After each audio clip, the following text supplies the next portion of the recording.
Guru yang benar itu bukan yang ngajari ilmu nahu, bukan yang ngajari ilmu fikih.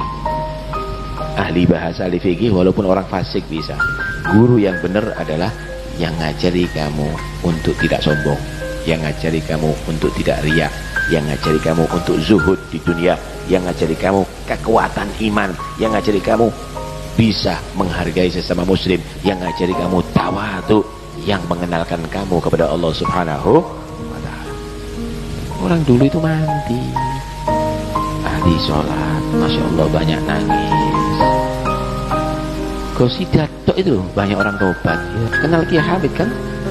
Bukan ada khutbah, tenang baca qasidah ya arhamar rahim, akeh sing tobat. Kenapa? Karena dia dakwah bukan sekedar dengan ucapan. Sebelum dia berucap sudah mengamalkan ilmunya. Mandi. Kalau sampai hati kamu berubah, hatimu berubah kepada guru, ada rasa nggak seneng, ada rasa benci dikit aja sama guru, walaupun kamu datang ke semua wali dari ujung barat sampai ujung timur, wali-wali itu tidak bisa membenarkan hatimu kecuali guru.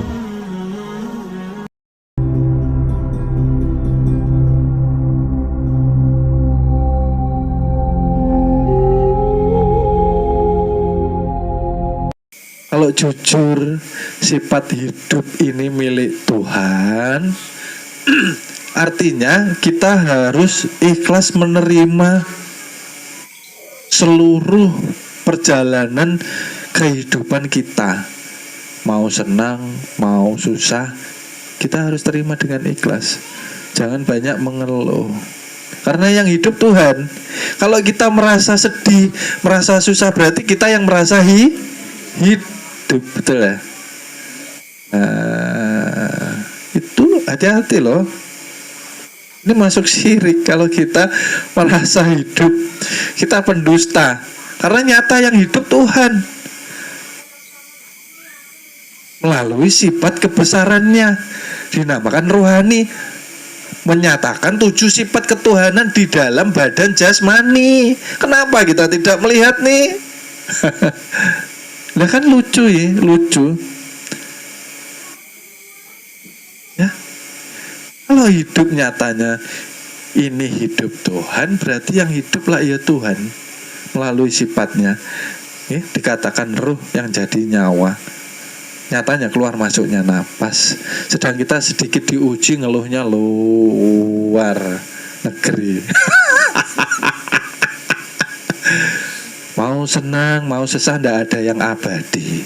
Yang abadi siapa? Yang keluar masuk. Karena dari zaman Firaun sampai detik ini masih keluar masuk, nggak berubah. Manusianya silih berganti. Ya kan seperti itu. Paham kah maksudnya? Jangan merasa hidup. Kalau merasa hidup banyak maunya, banyak tingkahnya, banyak ambisinya, banyak impiannya, banyak maunya, banyak gayanya. Nah ini yang jadi masalah ya. Kalau sudah banyak keinginannya, pasti banyak salahnya. Ya.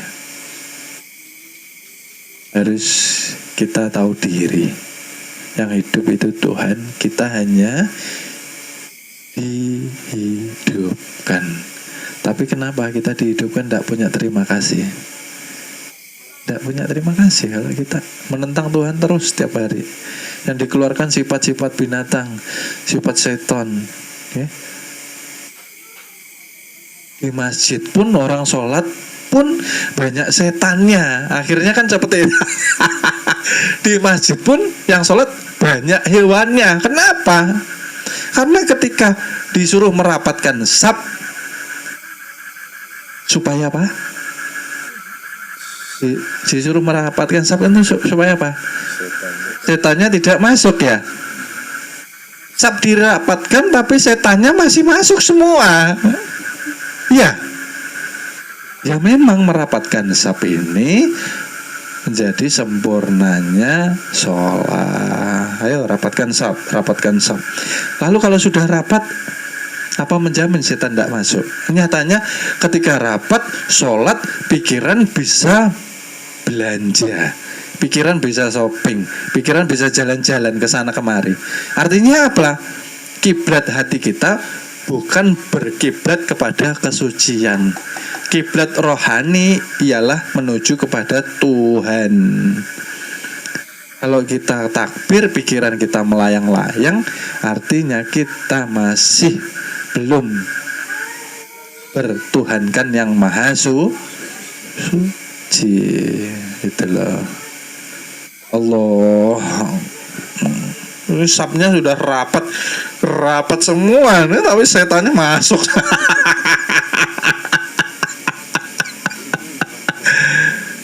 Artinya apa? Tidak menjamin, ya. Maksudkan rapatkan sabmu itulah hatimu pada Tuhanmu, supaya setan binatang tidak bisa masuk ke dalam hatimu. Artinya merapatkan apa? Bangun kesadaran, ya, bahwa yang berdiri ini siapa yang sholat? Siapa yang sholat?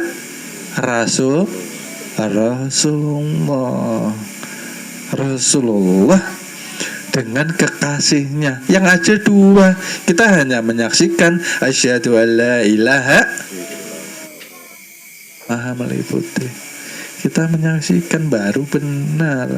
Sholat kok kemana-mana, maka celaka sholat kita. Artinya di dalam kehidupan kita sehari-hari, berarti kita kiblat kita ke nafsu 4. Berarti kita sudah syirik. Kalau syirik mustahil mendapatkan ridhonya Allah Subhanahu wa ta'ala. Betul. Bangga diri, Masya Allah. Punya pekerjaan mapan bangga, ya. Punya kedudukan mapan bangga, punya kekayaan melimpah bangga. Hati-hati. Kalau sudah timbul bangga di dalam hati kita, itu yang dikatakan syirik khafi, syirik tersembunyi. Maka gugurlah semua ibadah kita, tidak ada nilainya di hadapan Allah Subhanahu wa ta'ala. Memang berat, karena ini paling halus. Dikatakan tadi, syirik jali yang kelihatan mudah menangkisnya. Kalau yang halus sangat susah sekali. Nyatanya apa? Ketika manusia memiliki harta benda, ya, maka hatinya lupa pada Tuhan. Ini hasilku, ini keringatku, jerih payahku. Ya, nah, ingat, dia bergerak ini, bersyariat ini karena pertolongan tuh. Inilah yang menolong. Kalau ada daya hidup, berarti di badan itu disematkan ilmu, pendengaran, penglihatan. Ini komplit. Dikatakan manusia. Kalau ini lepas, namanya mayat, jisim dibungkus. Ya, ayo diingat. Biar hancur keakuan, biar hancur ego kita, biar hancur kesombongan kita. Apa yang mau disombongkan apa? Apa coba? Cari uang tuh buat apa? Saya tanya. Kalau berlebihan, cari kekayaan buat apa? Kalau melebihi batas, kalau kekayaannya cuma menjauhkan kita dari Tuhan, kalau kaya kita terus lupa sama Tuhan, kalau kaya terus kita bangga diri, namanya celaka. Nyatanya di kuburan tidak ada yang menyelamatkan. 1 rupiah pun tidak bisa menyelamatkan. Terus buat apa hidup? Hidup itu yang dicari selamat, bukan kaya, bukan nyaman. Mau nyaman nanti, kalau sudah makrifat. Kita ini masih belajar jalan menuju ke makrifat. Wadahnya perguruan makrifat. Ya, kita belum ma'rifat.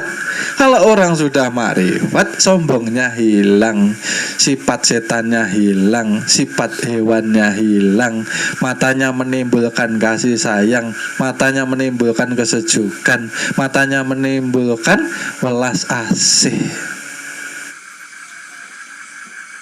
matanya menyinarkan sifat ketuhanan, matanya menyinarkan kebersihan hatinya. Dari mata kelihatan semua. Kita belajar menuju makrifat. Itulah surga yang paling istimewa kalau sudah makrifat. Apa yang dicari? Kalau sudah esa bersama Tuhan. Siapa yang esa dengan Tuhan? Nur Muhammad. Lah kita sebagai umat harus menggapai titel umatnya Rasul yang sebenar-benarnya. Bagaimana menjadi umatnya? Wong setiap hari tak ingat Rasulnya kok. Ya, setiap hari tidak ingat Rasulnya. Minta syafaatnya. Syafaat itu di dunia, bukan nanti nunggu di akhirat. Ketika Rasulullah setiap hari diajak maksiat, kira-kira dapat syafaat enggak? Badan inilah kalau setiap hari diajak lalai, diajak lupa, diajak bosan belajar agama, malas sholat, kira-kira selamat enggak? Enggak selamat. Ya.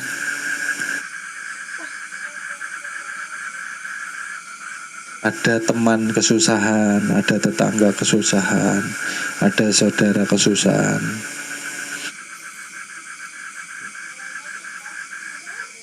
Nggak mau menolong. Karena yang sudah nyata di badannya ini. Nah, kalau al-wamah sudah menghiasi badan, kalau amarah sudah menghiasi badan. Kalau orang Betawi apa? Emang gue pikirin.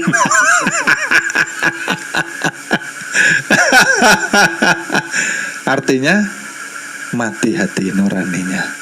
Artinya dia berdiri sebagai binatang. Nurun ala nur, artinya sudah gugur. Nur alan kasih sayang. Mau mencapai ke Tuhan kok sifatnya bertentangan sama Tuhan, kira-kira bisa enggak? Enggak bisa. Ayo koreksi masing-masing, bersihkan, lembutkan hati. Belajar agama, kenapa adab yang dipakai dahulu? Kenapa adab yang dipelajari dulu? Karena nyatanya sifat ketuhanan ini nanti yang menjadi tanggung jawab kita dunia akhirat. Masya Allah. Dikatakan mau apapun kalau di syariat baca bismillah, hakikatnya seluruh batang tubuh ini. Artinya apa? Ingatlah setiap engkau bergerak, ingatlah hakikat dirimu supaya engkau tidak lalai menjaga nafsumu. Itulah maksudnya. Setiap hari ini kita tampilnya apa? Ya, kita tampilnya sebagai hamba Allah, umat Rasulullah, atau kita tampil sebagai pencerminan sifat setan dan duwe derajat pangkat, duwe bondo donya, nek uripe adoh karo sing gawe urip, niku sak dalan-dalan kesandung-sandung, kesrimpet-srimpet. Ning arep uripe kaya kula niki sarwa kekurangan, ning cedhak karo sing gawe jagat. Lakune ya kepenak, ora bakal kesandung, ora bakal kesrimpet. Kuwi mung penemune wong goblok. Penemune wong sing ora ngerti marang ilmu. Sing kandha sapa? Wong sugih, wong duwe derajat kok adoh karo sing gawe urip. Ming gumantung karo gone ngrasake. Ning mesti adoh karo sing gawe urip. Jalaran apa kok iso kaya kandha kaya mangkono? Mergo derajat pangkat niku sing iso micake wong. bondo donya niku sing iso micake wong wekasan lali panembahe. Contone mboten sanganggo conto sing kula dumuk ning pirang-pirang teng donya niku gumlare menungso sing kokean derajat pangkat kokean bondo donya wekasan mripate wuta karo sing gawe urip terus ngawula karo bondo donya niku pirang-pirang. Mohon maaf akan dilanjutkan episode berikutnya.